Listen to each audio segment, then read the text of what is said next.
It seems like Paddy Power might be rubbing their hands together now, a decision win. I don't think too many people might have backed that. What did you say to Max afterwards? Did you say you're a lot tougher than I thought, or good fight?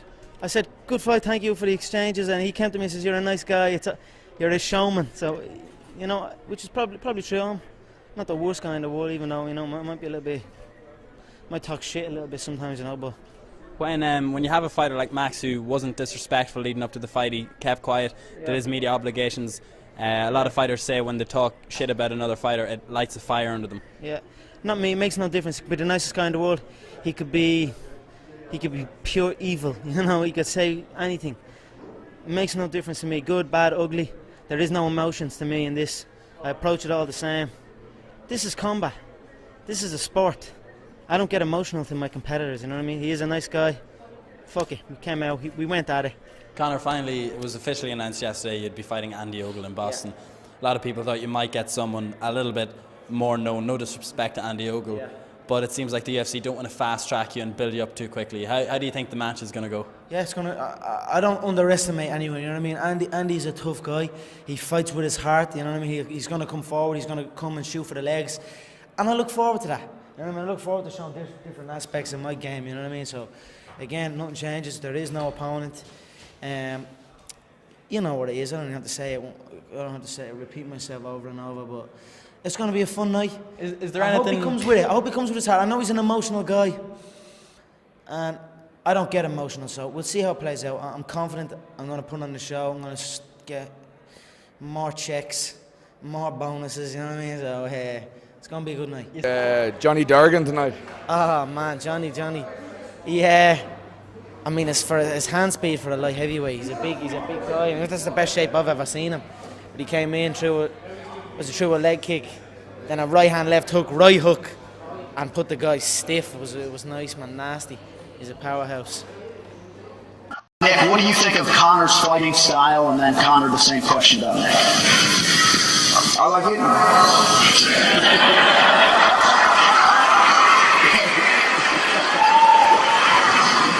I like it too.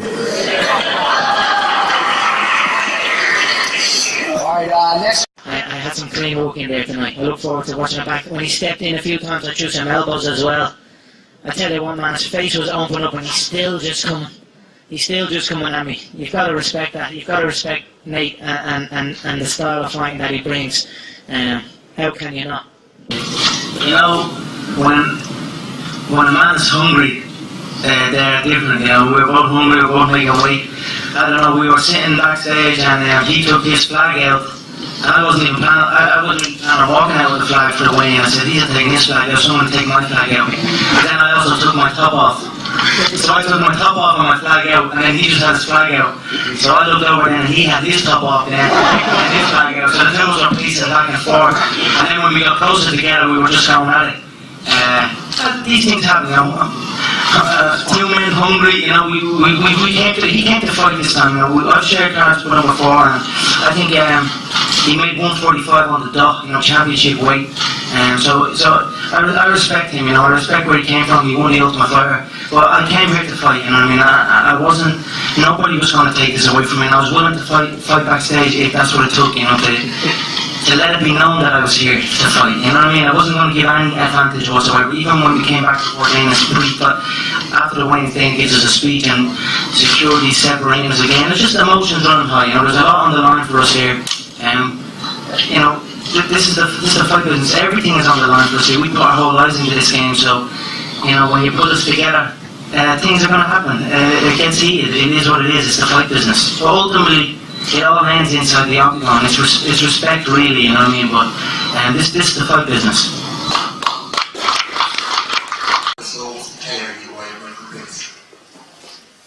I never had ill feelings towards Marcus. You know, I don't have emotions in there. You know, it's all a game. It's all an act.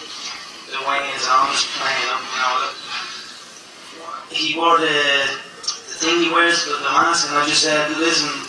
You're nearly 30 years old now. I think it's time to stop wearing a superhero mask. I don't think you like it. But I mean, it should make no difference, you know. people have been tweeting me what he said in interviews and things like that. He was saying that the Irish people are, my supporters are hounding his Facebook page, hounding his Twitter. Things like that don't bother me, you know. It shouldn't bother any fighter. You know, we're in this game. You can do anything to me. You can say what you want. It's not going to make a difference when I get in there. You know, it was emotion free. And I think he was emotionally attached to the contest. Two guys hugging to start the third round. Is there something in you that you have to hate your opponent to fight him? Is what goes into demonizing these guys? I don't hate any man here. We are all chasing the same dream. Whatever was said between me and Dennis, as far as I'm concerned, I spoke fact. He abused steroids and came into a contest against another man juiced up. So, and then he's talking about me speaking about and me being disrespectful. So whatever was said between myself and Dennis throughout the build-up was build-up. When we came face to face and it was time to fight, I put my hand out to touch the glove. I gave him that opportunity to just, this is it, let's fight. If you can bring it, let's bring it. I threw my glove out, he didn't respond, so I said, fuck it, you're the cheat. I'm the guy that's coming in here prepared and ready through my own body, you know what I mean? I never done something like that. I'm not as familiar with the American sports, but of course I'm familiar with Michael Jordan. He was a legend of the game. His talk on the court, not so much why did he taunt his opponent, or he did a lot. Yeah, again, this is all just confidence. You know, when you were, it's hard to be humble when you are the best. You know, it is simple as that. If you have supreme confidence in your ability, if you are outworking, if you are surrounded by your competition and you are looking around and you are better than these people, and you are outworking these people, and you are outmoving these people, it's hard not to let your confidence take over. It just builds and builds and builds, and I'm sure that was the same with Michael Jordan. And any top level athlete, there's always the same. There's always that hint of arrogance there, that hint of cockiness. You must be insane to your game, you know. And I'm sure that is what he was, and that is what I am as well. I don't know about nothing else. I don't know about other sports. I simply know about fighting. I have tunnel vision to this game. I know about movement, so I definitely have watched some basketball and admire their movement and their explosiveness. Of course I am familiar with Muhammad Ali. You don't just have him here. He is global. He is the man. Muhammad Ali was a guy that done what had not been done before. Changed the face, not only the face of his game, but the face of the world. You know, he was outspoken. He fought for what he believed in, and that he was charismatic. He was a legend, a hero, and I looked up to him. One of my first heroes was Muhammad Ali. When I was 11 years old, there was a group of people and they tried to attack me, and a fight broke out, and it was just me and one guy before everyone else jumped in on me. But we were fighting each other, and I slipped a punch, and I shuffled my shoulders and said Muhammad Ali and threw a shot, and he rolled under the shot but fell into a knee, and I ended up on top of him. So I'm at the calling myself Muhammad Ali, and I'm punching him in the head, and then somebody came in and tried to kick me, and then a whole group of them came in, and it was just a big fight, but it was me against 6 of them, and I ended up getting my ass whooped. But for that first guy, you whipped him out, and you said Muhammad Ali. I done the Ali shuffle. I'm only 11 years old. I done the Ali shuffle, threw a left hook. He rolled under the left hook, which it was good of him to roll. He saw it coming and rolled under it, but he rolled right into a knee. Yeah, I was prepared. I was studying tape. So so definitely Muhammad Ali was a hero of mine. Look, this is a question we get asked all the time, and I take inspiration and motivation from absolutely everything and anything, you know. People chasing their dream, putting their head down, working hard. For me, obviously, Muhammad Ali was probably my first combat sports star that I looked up to. You know, I'd never seen anything like that, and I was fascinated by him growing up. But I've been shaped by many people. But thank you for that compliment again. It's a comparison that's been thrown at me a few times, but I cannot accept a comparison like that. Muhammad Ali is a special man. He done things that are unthinkable. He changed culture, period. So, but again, I'm honoured to even be put in that bracket by some people. So thank you. You said you don't want to keep repeating the same thing there. You were already giving me fashion tips, but if you could give me some tips on what I should ask you to mix it up a little bit. What you're ask me? Yeah, you're probably sick of all of these same questions. I don't know. Ask me what you want, you know, but definitely rock something smart there, you know, because them jeans, them runners, look at them runners, zoom in on them pieces of shit. And I mean, you're competing, like me competing against other guys, you know what I mean? I do the same thing that everyone else does.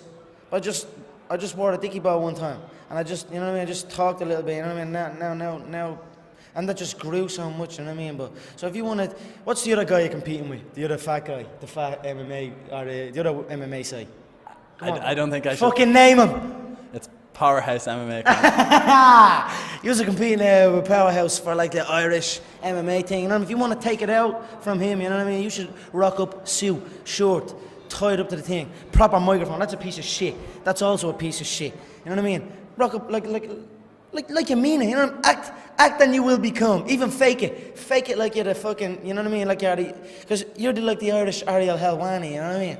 If you're like the Irish Ariel Helwani, you could say. You know what I mean? He wears. What does Ariel be rocking at the events? Slick. You know what I mean? Looking slick, big nose and all. But this is an endorsement, is it? You're telling me I can be as good as Ariel well, Helwani? you know, you should tell yourself. I tell you because of course I support. You know what I mean? I support if that's what you want to say. You know what I mean? If that's what your aim is, then man, you can do it. It is you know what I mean? bigger and better. Definitely, of course. Well then, Sue, Diggy Bow, or maybe not Diggy Bow because that's yours. Yeah, short, whatever. You know what I mean? And just fucking act like you are Ariel Helwani. You know what I mean? You're Ariel Helwani.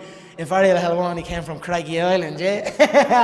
Ariel Helwani, father Ted. The notorious Conor McGregor. We're going to see him next. 17th of August, Boston. Conor, the last time we spoke, you had a bit of a dig at me. What do you think of the outfit? It's alright. Just alright. I would have liked maybe a jacket or something. I mean, the check's a bit.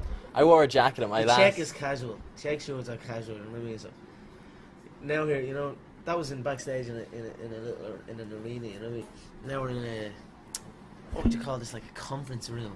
You could at least, if there was ever a time to do it, it was in a conference room. You know what I mean? You could have rocked in and rocked the proper suit. You look alright. And what about the equipment? It doesn't look too good, does it? It looks better. Is that that's a new one, is it? I've had that a while, but it's because we're all the good stuff has been used for your documentary. Yeah. No man, you're doing good, man. You're doing good. Rocking Irish MMA. We follow the lead of you because you're the one who's. You know, I love this.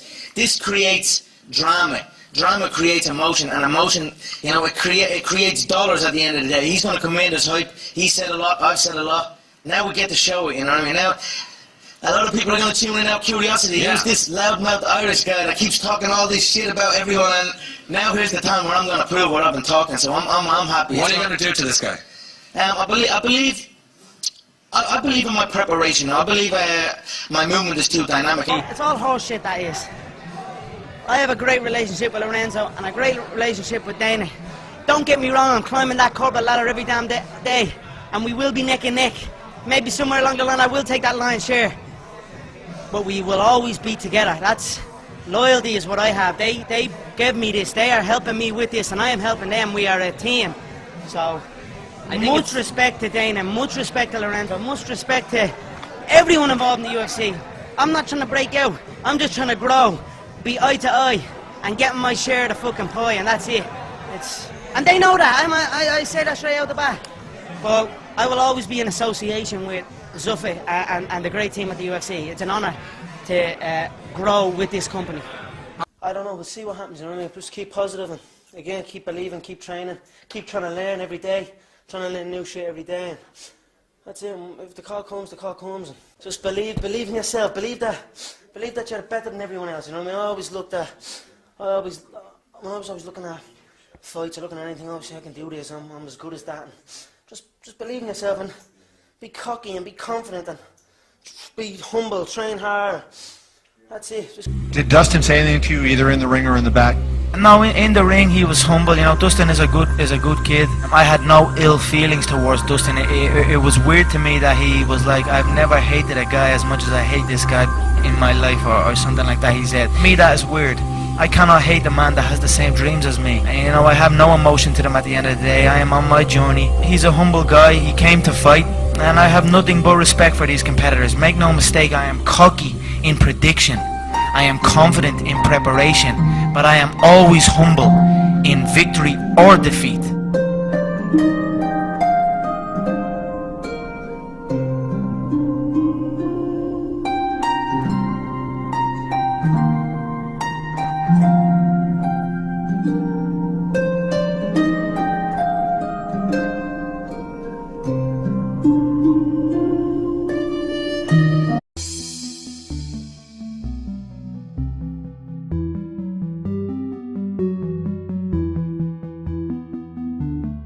It seems like Paddy Power might be rubbing their hands together now, a decision win. I don't think too many people might have backed that. What did you say to Max afterwards? Did you say you're a lot tougher than I thought, or good fight?